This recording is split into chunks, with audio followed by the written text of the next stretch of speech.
Genesis chapter 25. Abraham had taken another wife, whose name was Keturah. She bore him Zimran, Yokshan, Medan, Midian, Ishbak, and Shua. Jokshan was the father of Sheva and Dedan. The descendants of Dedan were the Ashurites, the Letushites, and the Lumites. The sons of Midian were Ephah, Epher, Hanok, Abida, and Eldah. All these were descendants of Keturah. Abraham left everything he owned to Isaac, but while he was still living, he gave gifts to the sons of his concubines and sent them away from his son Isaac to the land of the east. Abraham lived 175 years. Then Abraham breathed his last and died at a good old age, an old man and full of years, and he was gathered to his people.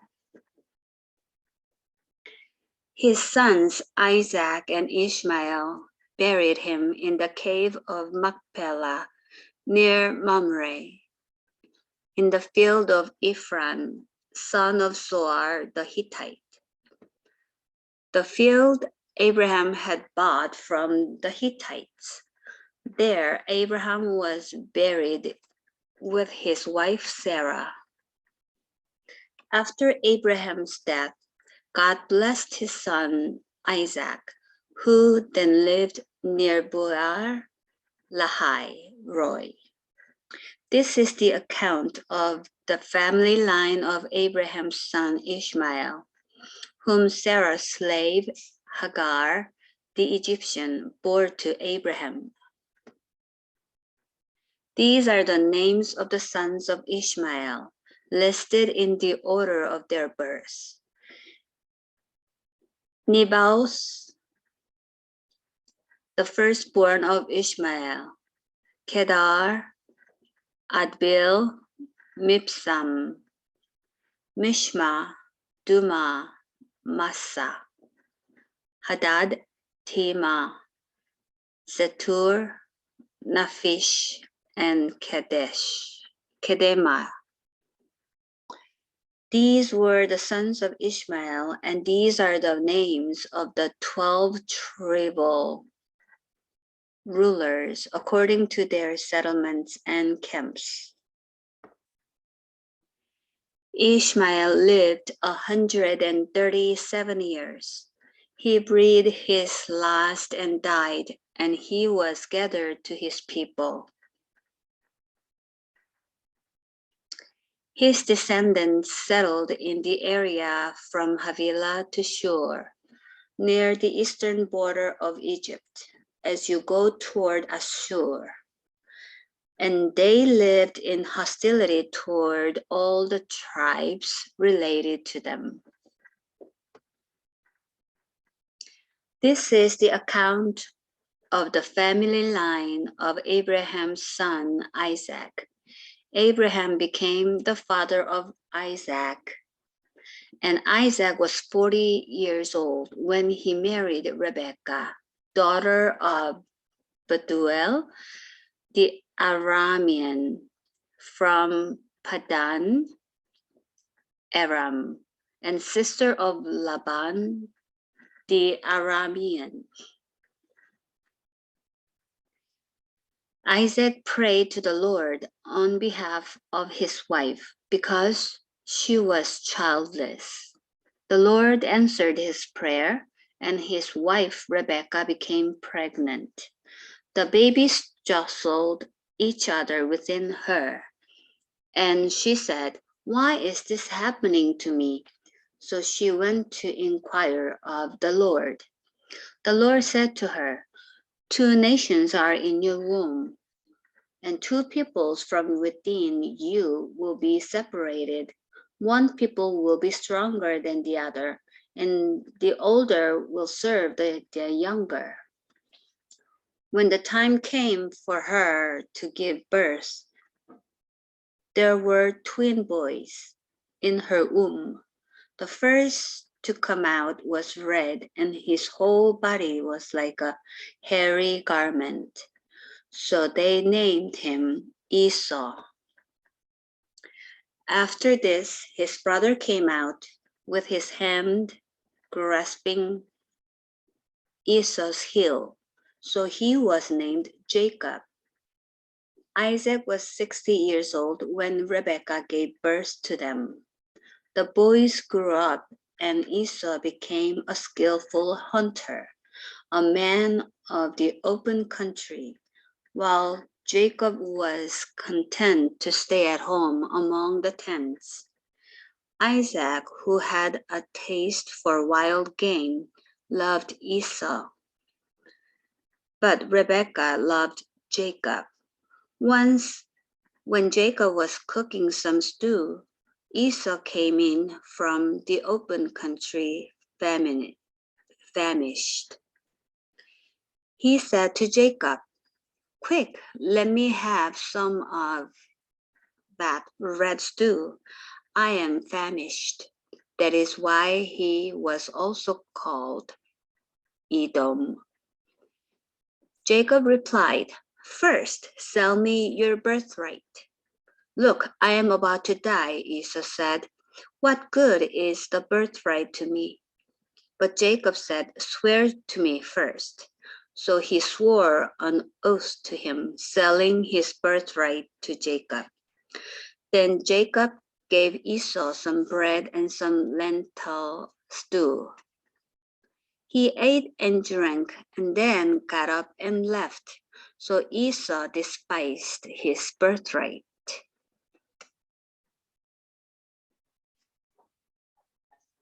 Genesis chapter 26. Now there was a famine in the land, besides the previous famine in Abraham's time. And Isaac went to Abimelech, king of the Philistines, in Gerar. The Lord appeared to Isaac and said, "Do not go down to Egypt. Live in the land where I tell you to live. Stay in this land for a while, and I will be with you and will bless you. For to you and your descendants I will give all these lands, and will confirm the oath I swore to your father Abraham. I will make your descendants as numerous as the stars in the sky, and will give them all these lands, and through your offspring all nations on earth will be blessed. Because Abraham obeyed me and did everything I required of him, keeping my commands, my decrees, and my instructions." So Isaac stayed in Gerar. When the man of that place asked him about his wife, he said, "She is my sister." Because he was afraid to say, "She is my wife," he thought, "The man of this place might kill me on account of Rebekah because she is beautiful." When Isaac had been there a long time, Abimelech, king of the Philistines, looked down from a window and saw Isaac caressing his wife Rebekah. So Abimelech summoned Isaac and said, "She is really your wife. Why did you say she is my sister?" Isaac answered him, "Because I thought I might lose my life on account of her." Then Abimelech said, "What is this you have done to us? One of the men might well have slept with your wife, and you would have brought guilt upon us." So Abimelech gave orders to all the people, "Anyone who harms this man or his wife shall surely be put to death." Isaac planted crops in that land, and the same year reaped 100-fold, because the Lord blessed him. The man became rich, and his wealth continued to grow until he became very wealthy. He had so many flocks and herds and servants that the Philistines envied him. So all the wells that his father's servants had dug in the time of his father Abraham, the Philistines stopped up, filling them with earth. Then Abimelech said to Isaac, "Move away from us. You have become too powerful for us." So Isaac moved away from there and encamped in the valley of Gerar, where he settled. Isaac reopened the wells that had been dug in the time of his father Abraham, which the Philistines had stopped up after Abraham died, and he gave them the same names his father had given them. Isaac's servants dug in the valley and discovered a well of fresh water there. But the herders of Gerar quarreled with those of Isaac and said, "The water is ours." So he named the well Esek, because they disputed with him. Then they dug another well, but they quarreled over that one also. So he named it Sitnah. He moved on from there and dug another well, and no one quarreled over it. He named it Rehoboth, saying, "Now the Lord has given us room, and we will flourish in the land." From there he went up to Beersheba. That night the Lord appeared to him and said, "I am the God of your father Abraham. Do not be afraid, for I am with you. I will bless you and will increase the number of your descendants for the sake of my servant Abraham." Isaac built an altar there and called on the name of the Lord. There he pitched his tent, and there his servants dug a well. Meanwhile, Abimelech had come to him from Gerar with Ahuzas, his personal advisor, and Phicol, the commander of his forces. Isaac asked them, "Why have you come to me, since you were hostile to me and sent me away?" They answered, "We saw clearly that the Lord was with you, so we said, there ought to be a sworn agreement between us and you. Let us make a treaty with you, that you will do us no harm, just as we did not harm you, but always treated you well and sent you away peacefully. And now you are blessed by the Lord." Isaac then made a feast for them, and they ate and drank. Early the next morning, the men swore an oath to each other. Then Isaac sent them on their way, and they went away peacefully. That day Isaac's servants came and told him about the well they had dug. They said, "We've found water." He called it Sheba. And to this day, the name of the town has been Beersheba. When Esau was 40 years old, he married Judith, daughter of Buri the Hittite, and also Basemas, daughter of Elon the Hittite. They were a source of grief to Isaac and Rebekah. Genesis chapter 27. When Isaac was old and his eyes were so weak that he could no longer see, he called for Esau, his older son, and said to him, "My son." Here I am, he answered. Isaac said, I am now an old man and don't know the day of my death. Now then, get your equipment, your quiver and bow, and go out to the open country to hunt some wild game for me. Prepare me the kind of tasty food I like and bring it to me to eat, so that I may give you my blessing before I die. Now Rebekah was listening as Isaac spoke to his son Esau. When Esau left for the open country to hunt game and bring it back, Rebekah said to her son Jacob, Look, I overheard your father say to your brother Esau, Bring me some game and prepare me some tasty food to eat, so that I may give you my blessing in the presence of the Lord before I die. Now, my son, listen carefully and do what I tell you.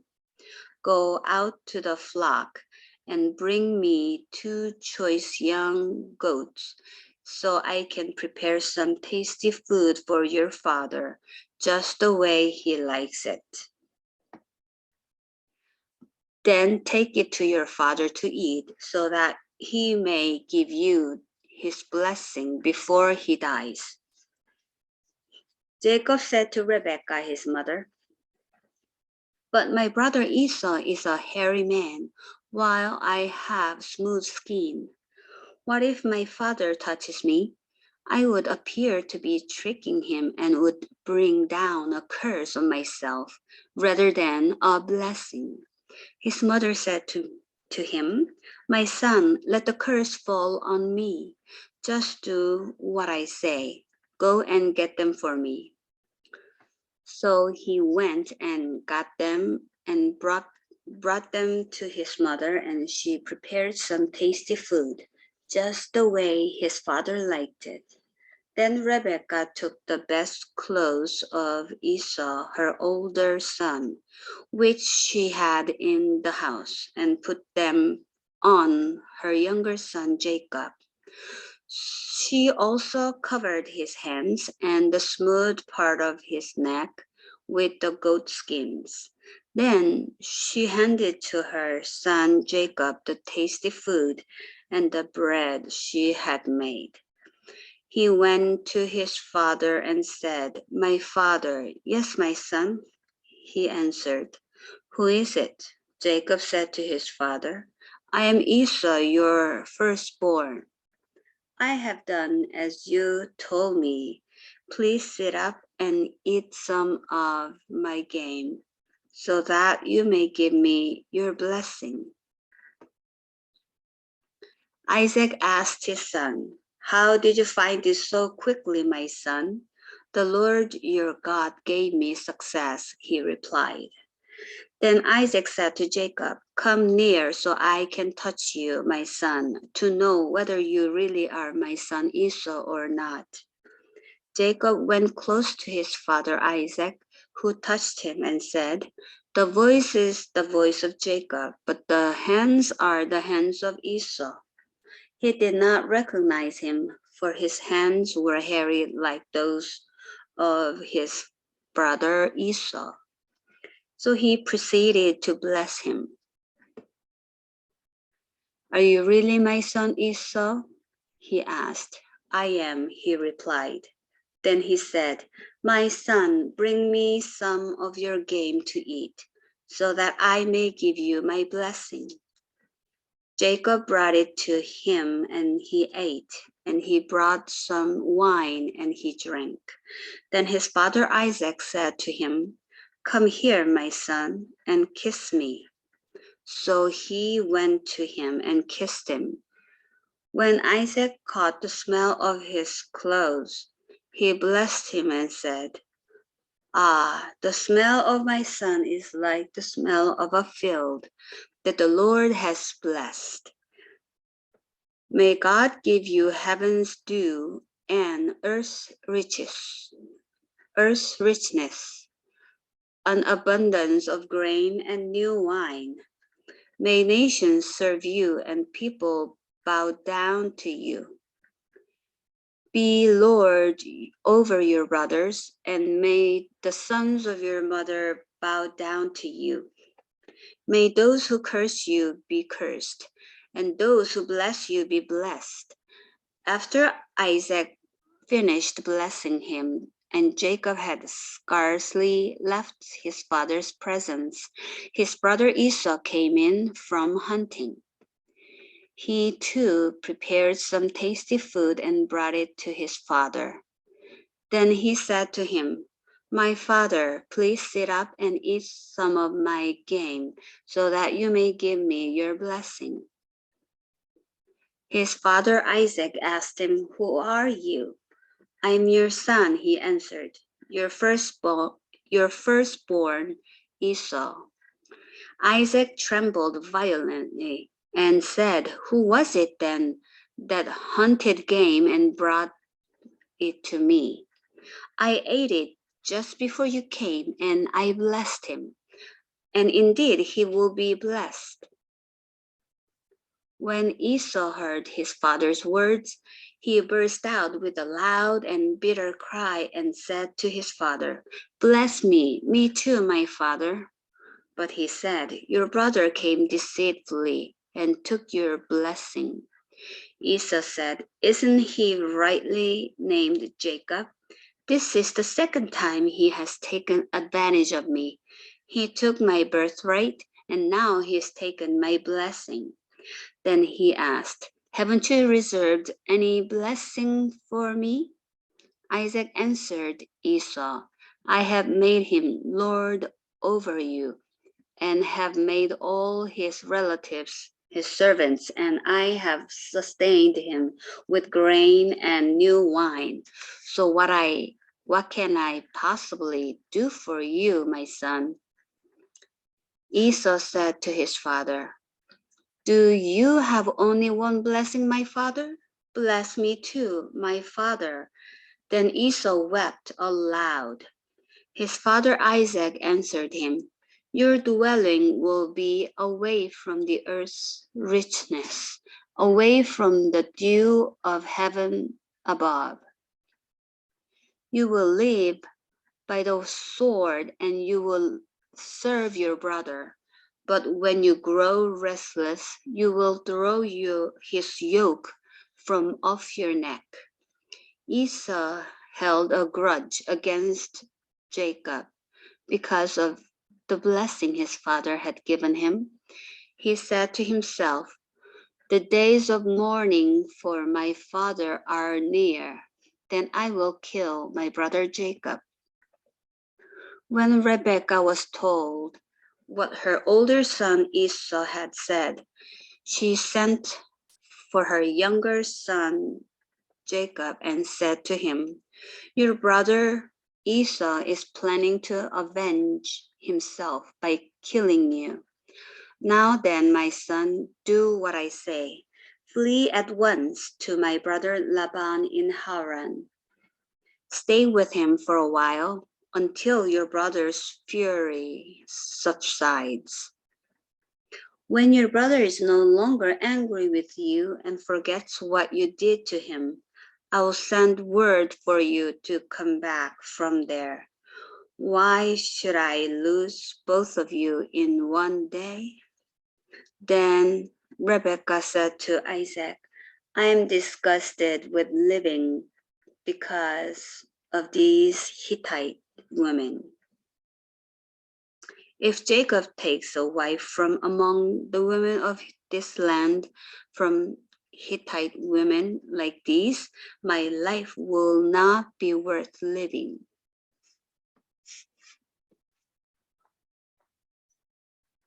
Genesis chapter 28. So Isaac called for Jacob and blessed him. Then he commanded him, "Do not marry a Canaanite woman. Go at once to Paddan Aram, to the house of your mother's father Bethuel. Take a wife for yourself there, from among the daughters of Laban, your mother's brother. May God Almighty bless you and make you fruitful and increase your numbers until you become a community of peoples. May he give you and your descendants the blessing given to Abraham, so that you may take possession of the land where you now reside as a foreigner, the land God gave to Abraham.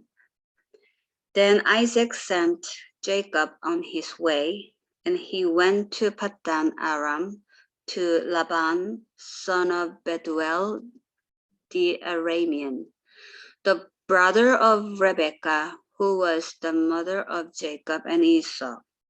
Now Esau learned that Isaac had blessed Jacob and had sent him to Paddan Aram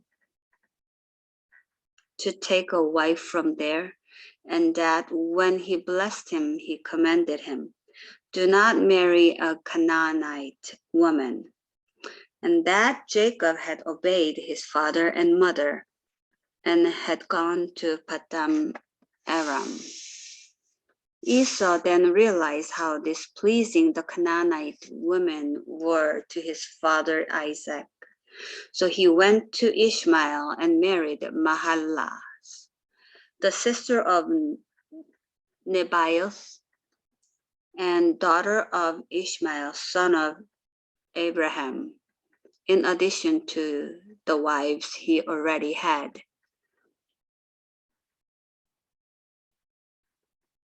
Jacob left Beersheba and set out for Haran. When he reached a certain place, he stopped for the night because the sun had set. Taking one of the stones there, he put it under his head and lay down to sleep. He had a dream in which he saw a stairway resting on the earth, with its top reaching to heaven, and the angels of God were ascending and descending on it. There above it stood the Lord, and he said, "I am the Lord, the God of your father Abraham, and the God of Isaac. I will give you and your descendants the land on which you are lying. Your descendants will be like the dust of the earth, and you will spread out to the west and to the east, to the north and to the south. All peoples on earth will be blessed through you and your offspring. I am with you and will watch over you wherever you go, and I will bring you back to this land. I will not leave you until I have done what I have promised you." When Jacob awoke from his sleep, he thought, "Surely the Lord is in this place, and I was not aware of it." He was afraid and said, "How awesome is this place! This is none other than the house of God. This is the gate of heaven."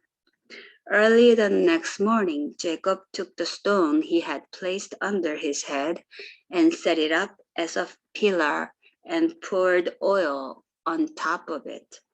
He called that place Bethel, though the city used to be called Luz.